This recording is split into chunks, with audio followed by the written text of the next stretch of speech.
Good day po, ma'am. I am Samantha Isabel Saballo, and today po I will be performing assessing of female genitalia and the rectum. Then, now po, I will proceed. First po is I will gather all the equipments, and then next po is I will proceed na po sa aking patient. So, good afternoon po, ma'am. I am Samantha Isabel Saballo, your student nurse for today. So, for verification po, can you please state your name, your age, and your birth date po? Okay. So, today po, ma'am, I will be assessing your genitals and your rectum po to see if there's any unusual changes. And also po, this means na i-inspect, mapapalpate, and observe po ako dito. Okay lang po ba yun sa inyo, ma'am? Okay, so I want you po to be comfortable and relaxed throughout the process, and feel free po to tell me if something bothers or discomforts you. Then, after that is I will perform hand hygiene.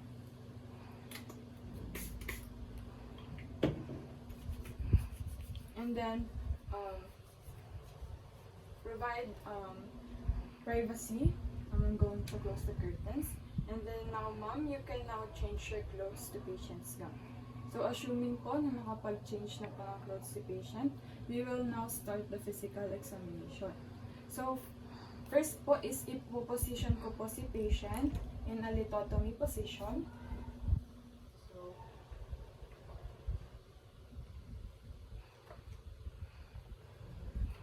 lithotomy position, and then next po is I am going to start na po assessing her genitals. So first po is I am going to assess for the mons pubis. So the pubic hair po is evenly distributed and there is no signs of infestation. And then next po is i-inspect ko po yung kanyang labia majora and yung perineum niya po. As I can see po, wala namang lesions and any swelling. Then next naman po is I am inspect po ako ng labia minora, nung clitoris, nung urethral meatus, and also yung kanyang vaginal opening. So as I can see po, yung kanyang labia minora is moist and dark pink, and yung kanyang clitoris po is sensitive to touch and it is small. Yung urethral meatus niya naman po is slit and it is small, and also yung kanyang vaginal opening po is positioned below the urethral meatus. Then next po is I am going to ask permission if pwede pong ipalpate yung kanyang Bartholin gland. So there po I will put on my gloves.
And then now po, ipapalpate ko na po yung Bartholin glands niya, ma'am. So, I am going to palpate it po. So, paganto po, dito, sa gilid. Okay. So, based sa pagpalpate ko po, there is no swelling, and also yung tenderness niya po is normal naman, and wala naman po akong nakitang discharge. Then next po is ipapalpate ko po yung kanyang urethra. So, ang gagawin ko po is I am going to milk the inside of her urethra and by pushing it up and then down. And then I will ask the patient po if masakit. And then, so based on the feel ko po, wala namang swelling. So we will now proceed sa next step. So, next po is, I am going to inspect the size of the vaginal opening and then the angle of the vagina. So, para po ma-inspect ko po yun is I am going to insert my index finger, ma'am. Is it okay with you po? Okay. So, i-insert ko po yung aking index finger and then, okay. So, insert ko po. So, moist naman po siya and it is masigip po. So, it is normal po, ma'am. So, next po is I am going to palpate for the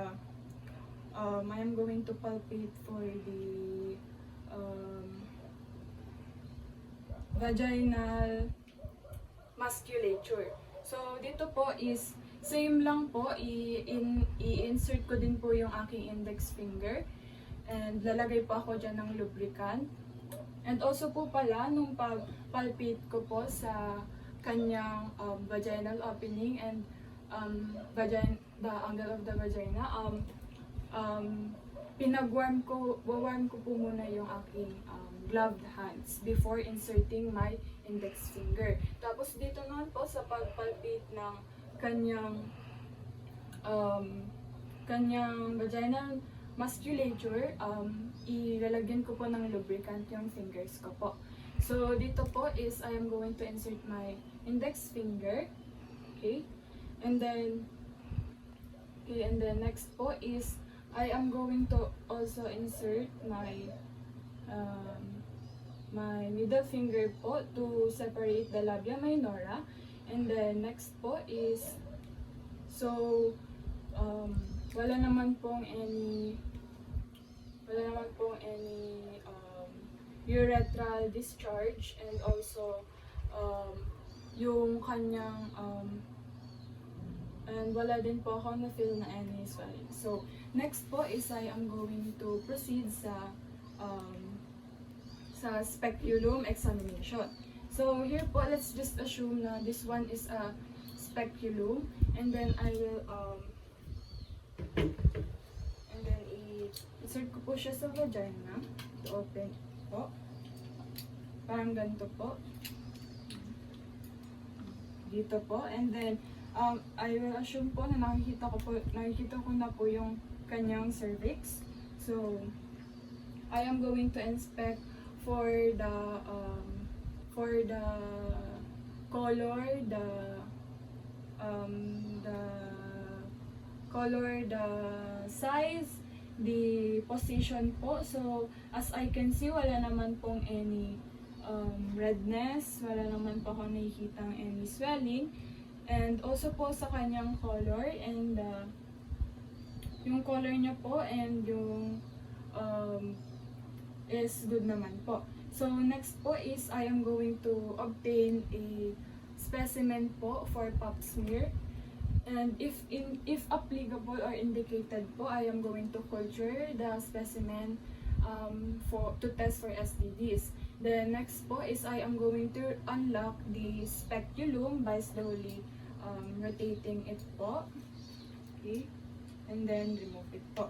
And then now po, next is I am going to inspect for the vagina's color consistency in the surface. So, based sa nakikita ko po, wala naman pong any lesions, which is, good naman po, wala din pong discharge. Then, next po is I am going to do the bimanual examination. So, sa bimanual examination po is, I am going to place my hand on the lower abdomen, and then I am going, and also maglalagay pa ako ng lubricant, and then I am going to insert my index and middle finger po, and then I will apply pressure, and then okay, so I will wait po for it to relax, and then pag na-relax na po is ipapalpate ko na po yung left and right ovaries. Okay, so it is smooth, it is firm po, slim and tender. And then next po is I will remove na po. And then next po is tatanggalin ko na po yung gloves ko to change a new one po. Okay. Then, now po,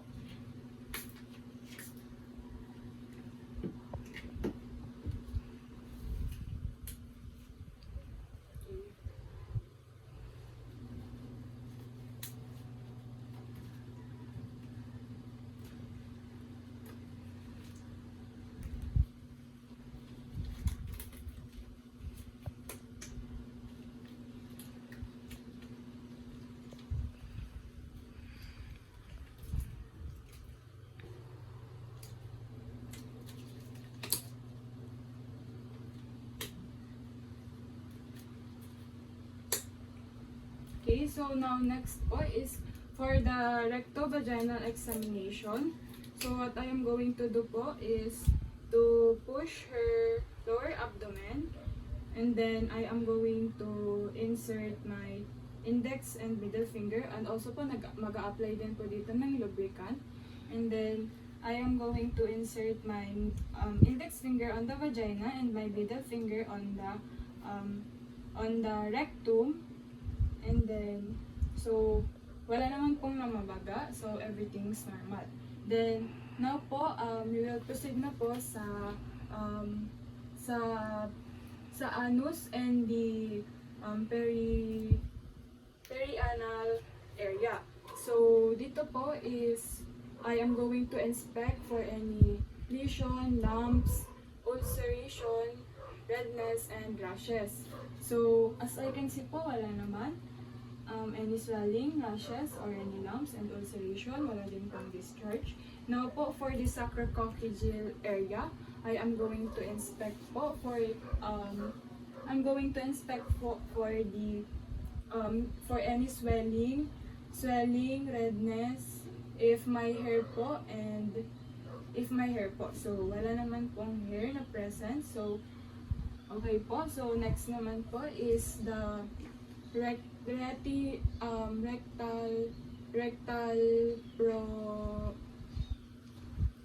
Next naman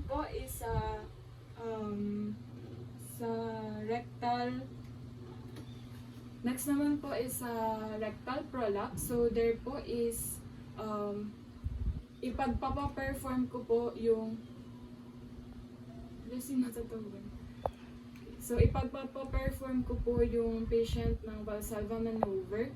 So, ma'am, please, yan. So, pinag-perform ko po yung patient ko ng Valsalva maneuver. Then, next po is sa anal sphincter is i-insert ko po yung aking finger. So, insert ko na po. And then, so, ma'am, insert ko po. And then, next is, so, wala naman pong swelling and any nodules. The next po is, I am going to proceed na po sa rectum area. So, I will going to rotate it clockwise and then counterclockwise to palpate for the rectal mucosa.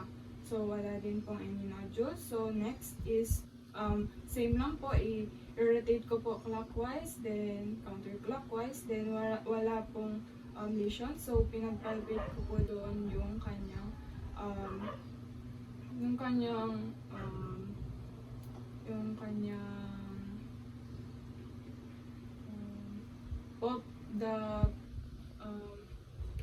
peritoneal cavity. Then, next po is ilalabas ko na po yung finger na naka-insert to test for the feces po or the stool if merong blood. So, wala naman pong blood. So, we're done na po on our assessment, ma'am. Then, you can now change your clothes po. Then, na po, aftercare. Okay. And then, thank you for your cooperation po, ma'am. Rest assured that all the data gathered will be confidential po. It will be for medical and health purposes only po. Then, now po mag-proceed po tayo sa analysis of data wherein mag-formulate po ng nursing diagnosis, mag-formulate po ng collaborative problems, and make necessary referrals.